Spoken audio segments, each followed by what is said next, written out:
My favorite. It's Judd's Hockey Show. Yes, it is Judd's Hockey Show, which means Judd and Declan Goff joining you on a Monday with some, I guess what was this morning breaking news, Declan?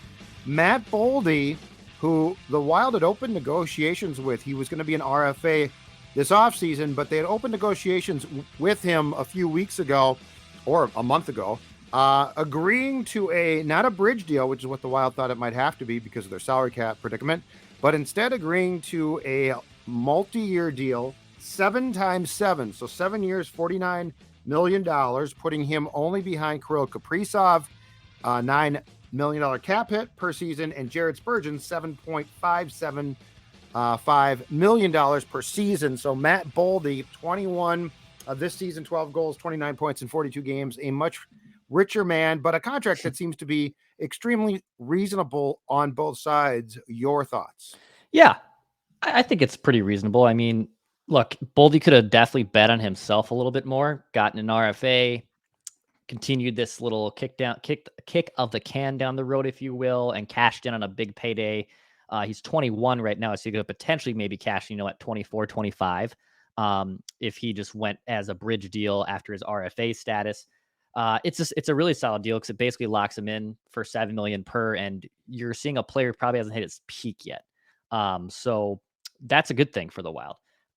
He's definitely been a little more streakier this year than last year. He's gone through stretches where he hasn't made a difference. Now, some of that, to what we've discussed in this show at length, is that him overcompensating because he doesn't have the amount of talent? Probably a little bit. And I certainly would like to see the Wild still help him out and get him some more talent. But in terms of locking up a 21-year-old core player to a pretty reasonable deal that will probably, he hasn't hit his peak yet production-wise, which will excel than what he's actually worth, I think it's a pretty good bet. It's a pretty good bet to lock him up now. Yeah, I think if he was, the fact that he would do 7 years at 7 per is a pretty smart move. As Bill Guerin said on his Zoom call with reporters this morning, eventually, someday, the cap is going to go up. So this will become a bargain cap-wise at some point, because the cap has obviously gone up incrementally, very small amounts. It was flat for a year because of the pandemic. So that's going to be key one. The other thing that Bill Guerin said that I find to be interesting, and I saw this quote a couple days ago. He was talking about Boldy because Bill gave basically a state of the team midseason address on Saturday morning at the X before the Coyotes game. And then he mentioned it again today on his press conference call about the Boldy contract. And that's this. He keeps saying, because he said on Saturday, we'd like to see Matt shoot more, which, okay, that's cool. But then he was asked more about it today and was asked, so when you say that, what do you mean exactly? And it was a good question because Guerin said he is naturally a guy that likes to make plays. Like, he's looking to make plays. He is not a natural shooter. It doesn't mean he can't shoot, but it's what we've seen that leads you to believe at times, and he tried this in college and was not successful, but he has the instincts of a center, like an old school, because he's looking to facilitate. He's not necessarily trying to shoot.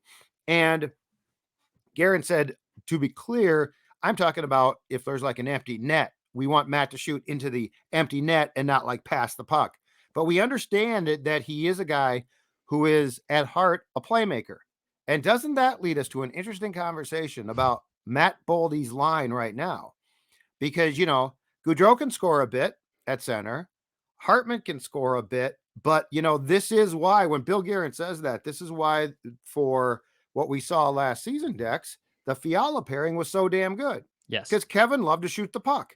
And so, this just leads me back to, what can Boldy do if he gets another guy like Fiala? So not a scrapper.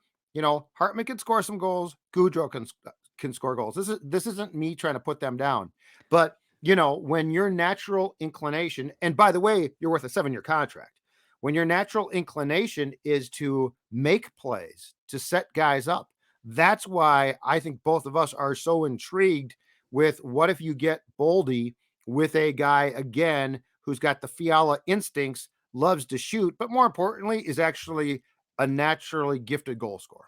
So kind of parsing through some of Bill's comments there on that. So Boldy's actually been shooting more this year than he had been last season. So he's actually shooting almost 3 shots on goal per game, which is a pretty healthy amount from a top line guy like Matt Boldy and a borderline superstar player. I don't know if we can call him a superstar, but he's close to it. He's a star. He's a good player to have on your team. Drives a lot of offense. He's a possession machine. All that's good stuff. To his point, though, yeah, you want to see him sometimes take over a game a little bit, and he has this great instinct where he can be a playmaker, but he needs a Robin to his game. He needs a Robin. He's Batman, and he doesn't have a Robin, he doesn't have a Nightwing. I can get really nerdy if I want to here. He needs that extra oomph to kind of get his game over the top too, so he's not overcompensating and whatnot. And to be honest, not to start a whole new other conversation, but with the cap space hell that they're in right now and the limited resources that they have going forward, I think there's going to be, Judd, even more moving and shaking here, not because you have to, but because there are significant contracts that have to come up here of RFAs and other players, and there's only so much money to go around. This is going to be a really interesting trade deadline for the Wild, and probably more importantly, a more interesting true off season. Yeah, I Because agree how with that. they approach, and that one's probably more where you'll see maybe bigger shakeups than come the deadline because this team's playing well. It's probably going to be in the playoffs. So how do they maybe tweak some things to make their team better? That's a whole nother discussion. Yeah. But with their limited cap space and with Boldy now locked up and with Boldy playing well at times, but also going through stretches where he doesn't score a goal in a dozen games, you need your players to deliver. And then Boldy can only do so much too. So I'm just fascinated to see if they are going to get help. Is it going to be someone to help Matt Boldy? Which, if I'm putting a money line on what are they trying to go get? Are they going to get another goalie? No. Are they going to get another defenseman? Maybe, but probably not. Could they find a player to complement Matt Boldy's skill set to make his life easier? I think so, yes. I think that would be the most logical piece to add to this current team. Agreed completely. So I think one of the things is I think the immediate hope, and I don't know if it's realistic or not. I think one of the immediate hopes is that the top six, and especially the Goudreau line, starts to do more and just starts to score more. I think there is a feeling, and it might be a bit of blind optimism, Dex, that Ryan Hartman will start to score more again. But I mean, I just think last year was a incredible one-off from a guy who's not paid great, and so it was just this incredible season. I don't know if it's realistic that Hartman is going to find any type of groove like he did in 2021-22. So I think that's the Wild's hope, is that line starts to score more. If it doesn't, yes, it will be very intriguing to see what type of priority they put on the short term and trying to get Boldy, if nothing else, another winger. Because Boldy qualifies as the classic thing that Guerin has talked about for a long time, and he's right about this. We always think of, well, you need a center to be the playmaker because that's what centers are. They make the plays. But the reality is, for the league now, as Guerin says, it can be the winger. Matt Zuccarello is, for all intents and purposes, a center from 1986. That's what he does. He makes plays. He can score, but he's going to more often than not look to set Kirill up. So if you got Boldy, if you can't find a center, which is a very tough thing and might not be doable, especially at the deadline in March 3rd. If you can't find that, can you find another winger who can score? And in essence, Boldy becomes a de facto center. That's possible. I think long-term with this contract now, 7 years, my guess is a total guess, but my guess is that the long-term hope for the here and now of Bill Guerin is Matt Boldy eventually becomes Kirill's Zuccarello, because Zuccarello's an aging player. Mm-hmm. Like, he's not going to be around for he's what, 30 something. So Matt's is fantastic at what Matt does, and I mean he and Kirill, he has hitched his wagon to Kaprizov, and it's some phenomenal hockey. But my guess is that they're hoping that down the road Boldy becomes that, because it looks, Matt Boldy, I think, from what we've seen on the power play, playing with a super high-end superstar like Kirill, Matt Boldy, it doesn't look like that stage spotlight is too big. Mm-hmm. So like I could see their hope in 3 or 4 years being that as a veteran, and at that point in time, what, 25 or 26, that Boldy and assuming hopefully Kirill stays, that those two are key first line players and develop the same type of chemistry that Matt Zuccarello and Kaprizov have had now for 2 or 3 years. Yeah, and also internally they're hoping that it might not be this year, but they're hoping that Marco Rossi comes up and maybe he's the guy you put in with Matt Boldy, right? I mean, that's kind of been our thinking for the last few years with these two prospects. Now Boldy now has graduated from prospect to NHL player and now a $49 million superstar. So, I mean, he's graduated from that list. But their hope is too that, all right, if we can find someone at the deadline that's complimentary, but not someone we have to, mortgage the future for, which I don't see them doing either. Even as much as we love reckless speculation and come up with fun trade ideas, I just don't think that's in the cards for the Wild at this point. But that's their hope too, that they think if Marco Rossi finally graduates from prospect and then from the Iowa level to the NHL level, and he had a cup of coffee here, and whether you want to say the coaching staff or general management put him in a poor situation to succeed from the start, that's one conversation. But they're banking that this former top 10 pick, that their top prospect in Marco Rossi, probably by next season at the latest, graduates from Iowa player to legitimate player. And look, we were asking for Boldy this time, what, Judd, 2 years ago, right? During the postseason, during Vegas. the first season post pandemic after the bubble, where they did the realignments that you and I are having the same conversation, right? Like what is there more for Boldy to accomplish? Why isn't he here yet? And it turned out that there was still something for his game to find. He finds it midway through last season. He gets called up. He runs away with it. And now what, Judd?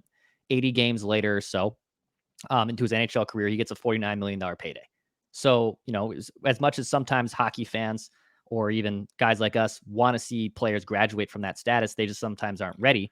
And I think that's where, if they don't want to mortgage the farm, and rightfully so, to get a star player at this year's deadline, that the long-term play too. I know your point is to put Zuccarello, when Zuccarello does leave in free agency, whenever that is, that you pair those two together. Right. Well, I think in the short term, probably the more logical area is that Marco Rossi eventually graduates. Then you have those two guys together with Kirill, et cetera. But that's what's so intriguing to me. How do the Wild make Boldy's life easier by the start of the playoffs of this year, with also not giving up significant assets? I think it's impossible, right? Because it's going to be one guy, but he's going to have to be a guy that can snipe, and snipers are hard to find, which is why Fiala is so incredibly valuable, despite the fact that at times he drove him crazy. I do think that there's an interesting conversation, though, to be had about this part. So if and when, and it's still if Rossi develops like they hope eventually, I don't think we'll ever see, as long as Dean is coach here at least, I don't think we're ever going to see a 3-person line of like high-powered, high-flying players, because their belief is such that the center to them, I think, is way more of a glue guy, which, I mean, I struggle with at times. But like, I wonder if Rossi would either eventually get Kaprizov or Boldy, but not both. Or if Boldy would get Kaprizov with a serviceable center, and then Rossi would get another guy that's considered, like, it seems like pairings wise on forward lines, this team really values having 2 guys, and then the third guy does his job but doesn't like fit in as a potential star player. So the construction of how Dean, and I think Bill too, goes about things is really intriguing to watch. Because yeah, I could see Boldy and Rossi. I could see Boldy and Kaprizov, potentially Rossi and Kaprizov when Matz is gone. But like, I think you think, well, what if you put them all 3 together eventually? And it doesn't look like this current staff. It looks like they would probably prefer to keep it in pairs of 2s with another guy, a center too, who's going to grind. And that's where I think that's where the ask on Rossi is intriguing too. They clearly want their centers to be of the tougher, less finesse variety. I mean, guys that'll punch you and not start fights, but guys who will be aggressive, guys who will play a certain style. And Marco Rossi hasn't done that yet. And so it's going to be interesting to watch, like, when are they going to decide, okay, we're to a point now where we have to at least give him a long look here. But he went, and the first game he played in in Des Moines, I think he played fantastic and had like 2 goals and an assist or something. And then he sort of his play went back down again. And so like that's a whole different story of like it felt like Boldy had a bit more of a progression. And Mhm. I think that's why we were frustrated, because if I'm correct, it was that Golden Knights playoff series. We were a bit more frustrated then. In this case, I think with Rossi, it's like, okay, they clearly need to see more, both from a point standpoint, but a physical standpoint as well. We're not there yet. So, like the construction of this whole thing, to me, while this team has certainly been successful, is really intriguing. Yeah, that's what the $1 million question is, that they'll have to figure out by the trade deadline here. Because I mean, Matt Boldy, even going back to his statistics and what he's been able to do. I mean, he's played in now 89 games. Last year was nearly a point per game player. This year, a little off from that current pace, but yeah, just long term, I'm so curious how this all works out. And then obviously, once those buyouts do come out, and then to Garen's point, hopefully the cap is up by a significant margin within 3 to 5 years when those cap hits aren't hurting you so badly. So that's where it is fascinating. But in the short term, the Wild are still a good enough team that they can be a playoff team and compete. And then that's also where they have to also hit on these entry level contracts, right? Like that's why they Yes. need Marco Rossi to graduate here by Yes. at least next season, so you can have him on an entry level deal. Look, they made a decision to even forego some of that with Matt Boldy, right? Like they could have given him an RFA status maybe for lesser money, so Boldy could want to cash out on his own end. But he said, no, I'll take the 7 million per for 7 years, and then potentially cash out again when I'm 28, 29. So he can still do that, 7, 8 years when he's a true UFA. So it kudos to Boldy for getting it done. Kudos to the Wild for convincing him to do it as well. But there are still some questions to be answered on how good the Wild can be this season with the current players on their roster. It's a good contract. Yeah, Like it is. I think it's very, very fair, very fair. Oh, okay, we've got some RFAs to discuss, because Boldy was going to be one. He's not now, but there is a very interesting group of guys who are going to be. But before we get to that, I want to tell you about my friends at Livia Weight Control Centers, who helped me drop 40 pounds. I don't know. Oh, thank you very much. There's the picture. There's the picture of the guy on the left. Oh, he was a little chunky, little too chunky. The guy on the right, Livia lifestyle paid off. And guess what? Drop that weight. And here's the best part: keeping that weight off is the absolute key. We've all lost weight. How do you keep the weight off? Well, remember, I said weight control centers. I didn't say diet. I didn't say fat. I didn't say quick fix, because this is a weight control program. The dietitians absolutely will help you every step of the way. And the best part is, when you're done dropping the weight, they will help you with a plan to keep that weight off. And right now, if you contact them and ask for the Judd offer, that's right, the Judd, the sports dad, Score North Judd offer, 50% off the program. Call them 855-GO-LIVIA. Visit livia.com, livea.com, if you want to drop some pounds for the new year. All right, the RFA list now. And Billy Guerin said today that they started, obviously, and concluded negotiations with Boldy, Declan, but they have not started with anyone else on this list. And I'm going to run through it. Steele, Duhaime, Mason Shaw, Kalen Addison, and Philippe Gustafson, the goaltender. So when I look at that list, priority wise, here's what I think right now. Okay. Addison 1, Gustafson 2. I think he's played really well. I've been very surprised. I'm as shocked as the next guy. And Bill did say in his Saturday, halfway through the season press conference, that Gustafson is his most pleasant surprise too. I'm going to say Steele, Duhaime, Shaw. I think Shaw is pretty much expendable. Yeah, Shaw's fine. He's a guy. Duhaime is a solid role player, but he has a ceiling to his game. Yeah, I mean, the funny conundrum they'll have to figure out. Look, you can always have affordable goaltending, and the Wild have done a good job at not overpaying for goaltending. And even with Gustafson having a solid year, he's not gonna. I don't think he would. I don't think him or his agent would play hardball of I will look at the career year I'm having, and you need to lock me up for X amount of dollars. I don't see that happening. With Fleury up there in age, yeah, I mean, you got to have two viable goalies at this point. And look, Jesper has been great in Iowa. He potentially could be ready even by next season. But you still don't obviously want to rush him either. So yeah, I would say probably Addison 1 and Gustafson 2. Steele, yeah, I don't know still. that's what I told you. I can't really get a feel for how So truly good he is. here's what's weird about him. And Hartman ran into the same thing last year.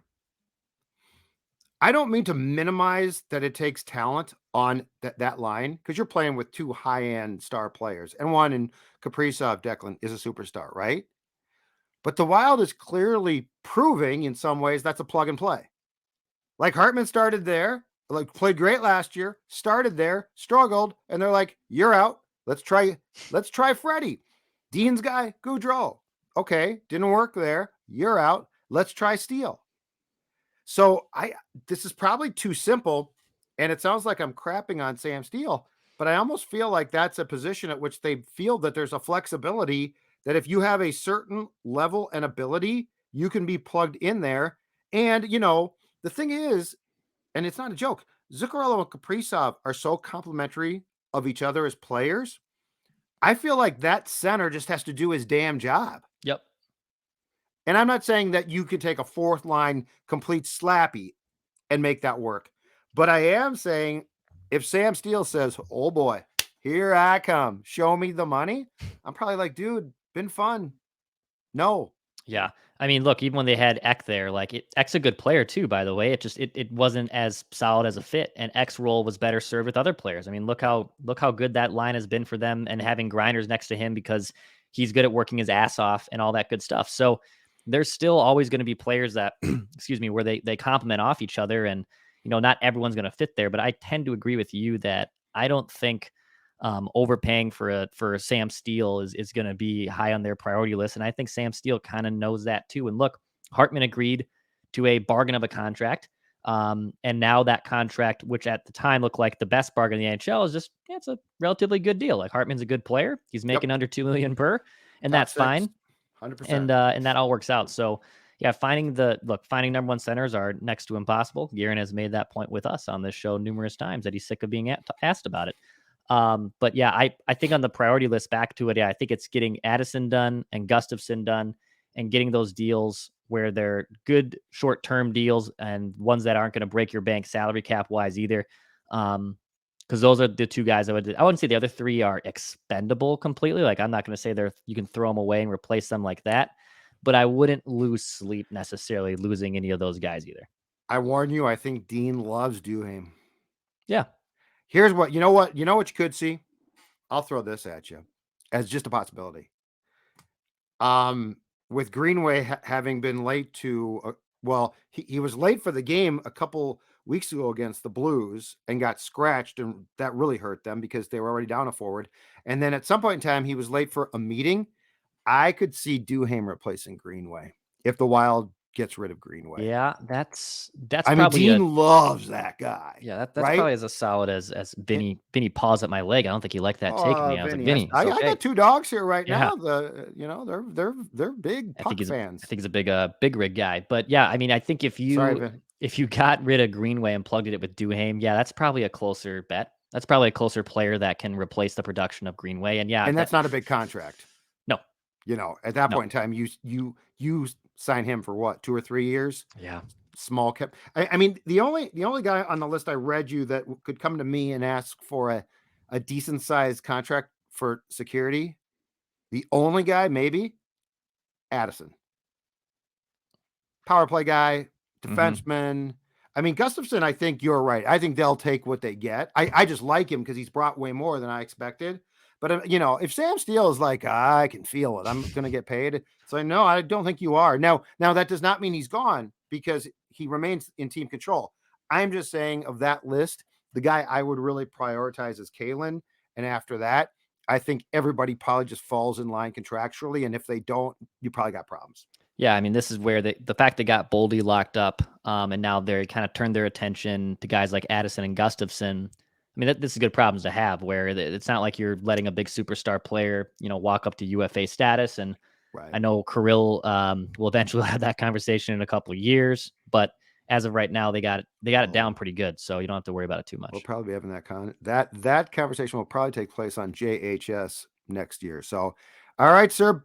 before we go, I think you got something to tell me about St. Thomas. That's right. Tommy's men's hockey, baby. Tommy's men's hockey right here on 1500 AM on the broadcast signal on the Score North app as well. They're battling Bowling Green this weekend. Okay. Little Thursday, Friday action.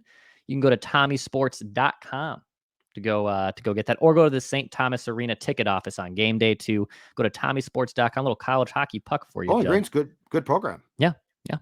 Good solid squad there. And you could hear those action too right here on 1500 AM and on Score North. So go check out Tommy Sports. Go watch the Tommies play Bowling Green this Thursday and Friday. All right. Wrap it up for us, Mr. Declan. Hit the subscribe button for daily Minnesota sports entertainment. As we teased last week, Judd, some new additions to Judd's Hockey. Speaking of new contracts and new line mates, if you will. We'll have a new line mate, I believe, on Wednesday for the first time joining us. Very excited by this. Very excited. And another line mate might join us later on this week too. Might be joining you as well. There might be speaking of goalie rotations and future people, you never know. Some people get sent down, I never know. Might be going to Iowa. All right, hit the subscribe button. We'll be back later. There's no room for petty bull.